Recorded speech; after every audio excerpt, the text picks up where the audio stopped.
Hi guys and welcome back to the channel. Today I've got two replays in the Soviet Tier 10 heavy tank, the IS-4. Now, if you haven't guessed by the title, as always, this is the third Mark of Excellence video for the tank, and it shows the games that, or one of the games that leads up to, and then the game that achieved the third Mark of Excellence for the tank. So the IS-4, it's an old tank. It's one that was released a very long time ago, and these days struggles a little bit at Tier 10. It's not as good as some of the other tanks out there.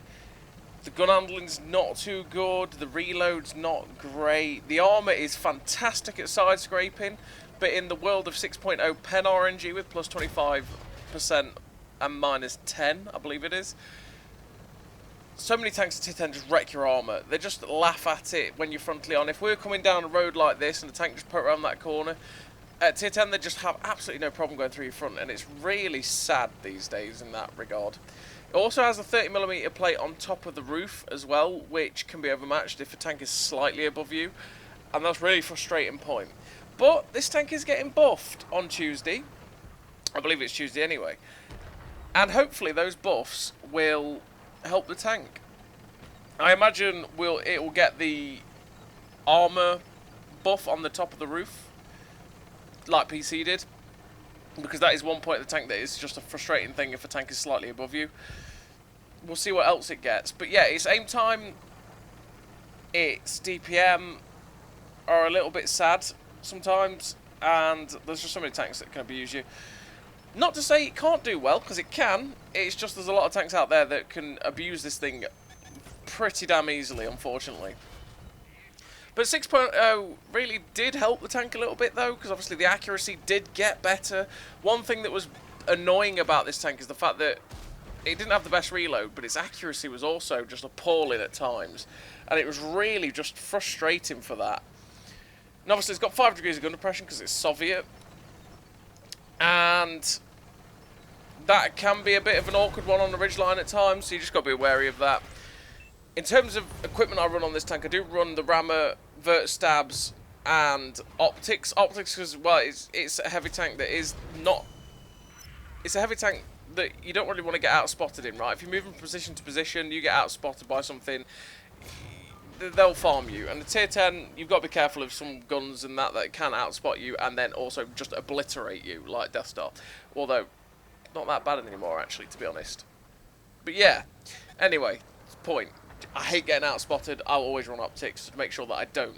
Vert stabs because, like I say, the gun handling is just not that great. And you want to help it as much as possible on Armour because the reload needs the help. And obviously you want to be running Born Leader, Rapid Reload, Sixth Sense, Situational Awareness, Track Mechanic, Steady Aim, Snapshot, Run and Gun, and Armour Angling. That's just my standard setup really for a heavy tank. All the gun handling perks for the gun just to make it as good as you can possibly get it. And then armour angling just to sort of reduce some of the damage you take. But also, as well as that, you could run stuff like firefighting, fire prevention, because it also does like getting set on fire. So stuff like that to help it if you do get set on fire. Try and make it so you don't, or just if you do get set on fire, put it out quicker, basically. So we're on Mountain Pass, and we've taken an aggressive position on this map. We pushed straight down this J line, and we're now pushing the enemy tanks here. And we tried to get a shot at the T-57 Heavy. Unfortunately, he's behind the rock, so we couldn't quite get it. We were going to poke around and shoot the King Tiger, but he got taken out just before we did. And now we got penned by something that is still sitting down there. There's a TD that was unspotted, and it's probably towards where the King Tiger was. It's actually a ball sig. We snapped the shot on the move. That's running gun and steady aim and vert stabs helping us there. Honestly, I tried it without vert stabs and the gun still misbehaved a lot. I mean, the aim time does have a lot to do with that, because the aim time at, I think it's 2.9 is a little bit slow. And when you're on the move, it blooms out quite a lot as well, because the dispersions aren't that great from the move. So you just tend to be fairly inaccurate after you've been moving around. But like I said, like perks like run and gun and that really help. They make it so that you're more accurate when you're on the move by 10%. You're also 10% more accurate already with the steady aim, and then the vert stabs make you 20% more accurate. So you can be just pretty damn nice with your accuracy. So we're up to 4k damage, 663 assist. There's 2 tanks, well, 3 tanks. There's the TD, heavy, and an artillery. The artillery is in their base, obviously, but the 2 heavies and the TD are in this basin over here. And it's like, well, you know what? Instead of going round or going over that cliff, which can be a bit dodgy, where I've got poor gun, well, you know, I've got 5 degrees of gun depression, it's just going to make it awkward. Instead of going over that way, why not just go through the river basin, go through the middle of the map, and get attacking these guys. So we come against an icebreaker. Just as we pull the trigger, unfortunately, the 277 pulls in front. And unfortunately for him, he gets shut down. We get a shot straight through the lower plate, the icebreaker, to finish him off. We didn't want to take a hit from him, because obviously we could have got finished off quite easily there. We only got 310 hit points, he's got 490 alpha, it could have been dodgy. Now the T95 is staring at us, it's like, right, okay, yeah, I don't want to take the attention of this guy. I'm just going to side scrape out a little bit, see if we can take the shot. But he actually shoots someone else. So we get a shot into his lower plate. And as you see him there, his gun has got... There's a way you can tell between the 105 and the 120, or the 150mm that tank gets. And that is the muzzle brake looks different. And that guy was stock. He had the 105. You can't really tell between the 150 and the 120 because they pretty much look the same, the muzzle brakes, and you won't know until it slaps you and it hurts. But with the 105 you can, because it looks different. Now we're going to move up on this VK7201K, and I'm going to just show him my side a little bit more, try and side scrape off the rock, hope he doesn't shoot me, but unfortunately he ends up finishing us off. I was hoping he'd shoot my side, but I actually unangled myself just a second too early, and he shut me down. But he got finished off there, and actually, if we'd managed to survive a little bit longer and got that kill, we could have had a Radley's. But we finished with this Devastator, Ace Tanker, Top Gun, High Caliber, and that was put us up to 93%. 1481 base XP for the Ace, which is quite low really. 5.6k damage, 746 base XP, and like I say, the 7 kills, which is nice. But then we're on to the last game of the replays, and we're on Steps, and I love Steps. Steps is a great map, and it's Encounter. Now, I was thinking, should I go to the cap? Because going to the cap, obviously, on Encounter is always a valid strategy, because you could go to the cap on Encounter. If they push the cap, then you can try and defend it. If they don't, you can try and get up behind them. And you can also just counter the fact that, well, you know, if they try and sit in the cap and win the game by just capping, then you can try and stop it yourself. And, you know, that way you can control it.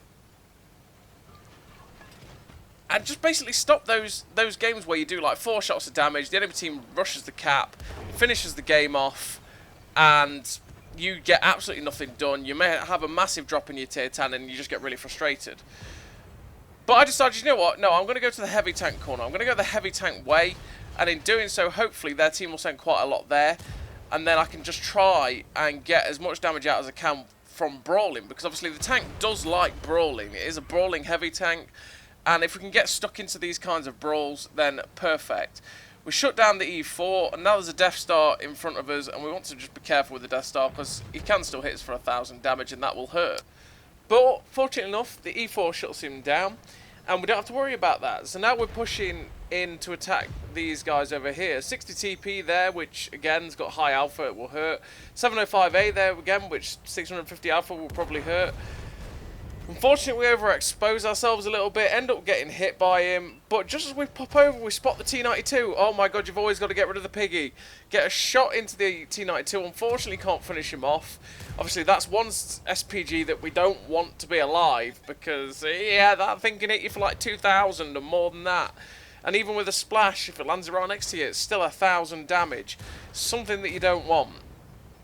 But that position we were in there was too awkward for the IS-4. The gun depression just wasn't enough. So instead we're going to push where the T54E2 is here, and we're going to try and help out and use this position, which will be better for our 5 degrees of gun depression. So we've got the flank on this 705A. We get a nice shot into his side, and instead of him pulling back and trying to focus on us, he runs away, which is exactly what we kind of wanted there. Because if that guy decided to just decide, you know, I'm going to choose you to attack, we could have been really in for it there, but fortunately enough he doesn't. And now we've got nice side shots on him. This Type 59-2 gets a shot into us, which is annoying. But now they've all fired, it's like, well, I'm going to finish off the 705A, so my team will move up and therefore help us out with the rest of them. Now there's this 60 TB here. He's just fired, so we're going to let our gun reload, get the shot into his lower plate. And now I really want to attack this guy, because again, I know I'll probably reload and get another shot in before he will, but the 30, well, the MX-30, I was about to say 30B, it's an MX-30 over there, gave us a really nice shot into the back of him, which we're just not going to turn down. We'll see, yeah, we do finish off Sat 59-2. I was going to say we're trying to see if we can finish him off, which we do. And now we've got this 60 TP to attack. Fortunately enough for us, he ends up only shooting us and tracking us, which is exactly what we need. Because now we can push around and try and get a shot at him. But unfortunately, he's pulled back behind this ridge line. The 268 bails out of trying to YOLO round on him, which is fair enough. He's only got 149 hit points, and he's probably reloaded now by this 60 TP. He doesn't quite get a chance to focus a shot on us. We get a shot into his side. Now he's trying to see if he can shoot us. But he's not really pushing it here, and we're just looking to see if we can get a shot, because that's what we want to do. We want to get rid of this guy. This guy's obviously got 750 alpha, and that will hurt. And we do manage to shut him down. There's only... Well, we are winning at this current moment in time, 11-7. There's 6 actual tanks left alive and an artillery, which is the C-92 from earlier on. We come up alongside this Panther 2, who gets completely caught out, get a nice shot into him. And now we have some shots into this STRV and Super Conqueror. Trying to see if we can get a shot into the STRV, we can't quite do it. I'm going for the tracking shot on the Super Conqueror by aiming at the back end of him. Unfortunately, we don't quite get it. The Super Conqueror gets absolutely deleted though, my goodness me. I was going to get a shot into his side, but he just didn't exist anymore, that poor guy. That T-92 is behind the ridgeline, we can't quite get a shot at him, but the AMX-30 gives us a nice shot. But unfortunately, really weirdly, that only does track damage. Fortunately enough, again, the T-92 missed us. Great. We get shot by the STRV there. And we're going to pop over and try and finish off this T-92, which is exactly what we do. There's a UDES 03 round here. He is the last one alive. And at this point, I'm pretty confident I might have it, because I think I was at 94.4. And it was only 4.2k to get any kind of movement on this tank, like 0.01. So to the fact that I'm 1,000 over that, and I've got 1,600 assistance as well, so that's what, 6.2, 6.8k combined. I was pretty confident that I had the third mark, and I was pretty happy at this point. So we ended up 5 kills, 5.2k damage, 1,600 assistance, ace tank, a high caliber, and the third mark of excellence. The IS-4, it's okay, it's a decent tank, but there's a lot of tanks out there that are just so much better. But hopefully the buffs that this tank gets in a couple of days will reinvigorate it, give it new life, and just make it a lot better to play. So as always, everybody, thank you very much for watching. I'll see you next time.